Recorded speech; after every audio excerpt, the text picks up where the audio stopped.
I've been using this iPhone 15 Pro for almost 3 years now. 3 years. And recently, I've heard many reviewers praising the iPhone 15 Pro Max, saying it's still worth buying in early 2026. Quote, But you're using a 17 Pro Max? Quote, Well, that phone is just for content creation. My main phone is still this iPhone 15 Pro. Actually, back then I didn't have the money to buy the Pro Max, so I just got the 15 Pro. But it's still great after 3 years. In this video, I'll share my experience using this phone for 3 years. And if you're looking to buy a used iPhone, and are interested in the 15 Pro or 15 Pro Max, is it worth buying? Let's find out in this video. If you want to buy an iPhone 15 Pro or iPhone 15 Pro Max, the Joy Dong Mobile World currently has used phones available, and some still have a 1 or 2 month warranty. I'll leave the detailed link in the description. And for iPhones in general, the Joy Dong also offers very good trade-in programs with competitive pricing and various pricing packages. And if you buy online, there are many deals updated daily, so remember to check daily. I shared about buying an iPhone 14 Pro Max in a previous video, right? But with the iPhone 15 Pro or iPhone 15 Pro Max, it's even more worthwhile because the design still looks very beautiful. And if you compare it to the iPhone 16 Pro Max, there's not much difference, only the color is different. Apple still used titanium for those 2 years, right? Now they've switched to aluminum. I know it might sound strange to praise an older iPhone model and say it's more beautiful than the latest one, but the difference is that I recommend people to buy used iPhones, right? But honestly, I only say what's true. For example, I've surveyed many people around me. At least everyone around me still praises the design of the iPhone from 14, 15, and 16, saying it's still very beautiful. From stainless steel to titanium, it still looks like a flagship, luxurious phone, because some people won't like the aluminum on the 17 Pro Max, for example. Therefore, if you ignore factors like performance or camera, and other factors, then clearly, if you want to buy an iPhone from 2 or 3 generations ago, the iPhone 15 Pro Max is still very beautiful. Or the iPhone 15 Pro that I've been using for the past 3 years. You can see that its appearance is still beautiful. And recently I haven't even used a case because I use other iPhones as well. As Tu mentioned, I shoot content and use many iPhones, but my main phone is still this one. And for me, this is still a very beautiful design. I'm quite sad that Apple discontinued the titanium because this titanium color looks incredibly beautiful. It still looks new. If you pay attention, Apple used this type of titanium color on the first generation Apple Watch Series 5.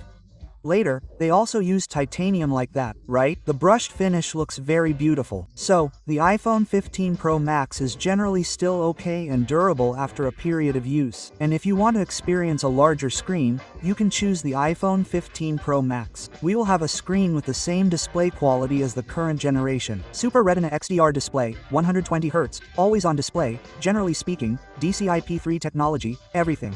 Apple still maintains that we will have the most beautiful iPhone in terms of screen quality. Generally, regarding the design and screen, I can't complain. You can confidently buy a used one. Just check the exterior condition. If it looks good and the battery percentage is high, then buy it, okay? But the interesting thing is, in early 2026, when we've already reached the 16th or 17th generation, why buy an iPhone 15 Pro Max or iPhone 15 Pro? The answer lies in performance. The A17 Pro chip on the iPhone 15 Pro series is still very good at the moment. But I shouldn't praise it too much because if you use it for gaming for 3 years, the A17 Pro chip will get very hot. Actually, Apple has solved the overheating issue on the A18 Pro and now the A19 Pro, and even the new iPhone series has better heat dissipation. So, this chip isn't really suitable for gaming. Therefore, if you're buying a used one, I think it's fine for normal tasks, taking pictures and videos, and browsing social media. But if you're a serious gamer, for example, my device gets a bit hot, but the iPhone 15 Pro Max might be better. However, if you play demanding FPS games, it will get hot after about 15 to 20 minutes, so you should keep that in mind. If you still want a device for gaming, this chip still has very good performance. It even has ray tracing. But actually, ray tracing is a double-edged sword. It will make the device much hotter. If you play in an air-conditioned room or use a cooling fan, there's no problem. But if you play games in various conditions, temperature will be a major issue. Regarding the camera, it's clear that over the past 3 years, I've been very confident in taking pictures with my iPhone 15 Pro. However, if you want to buy an iPhone with a good camera now, I think you should upgrade to the iPhone 15 Pro Max because there's a slight difference in the telephoto camera. it's only 3x zoom, equivalent to 77mm. So, if you like taking portraits, I think the iPhone 15 Pro Max will be more convenient. Also, this phone records very stable videos thanks to the sensor shift feature, and everything related to the camera is excellent.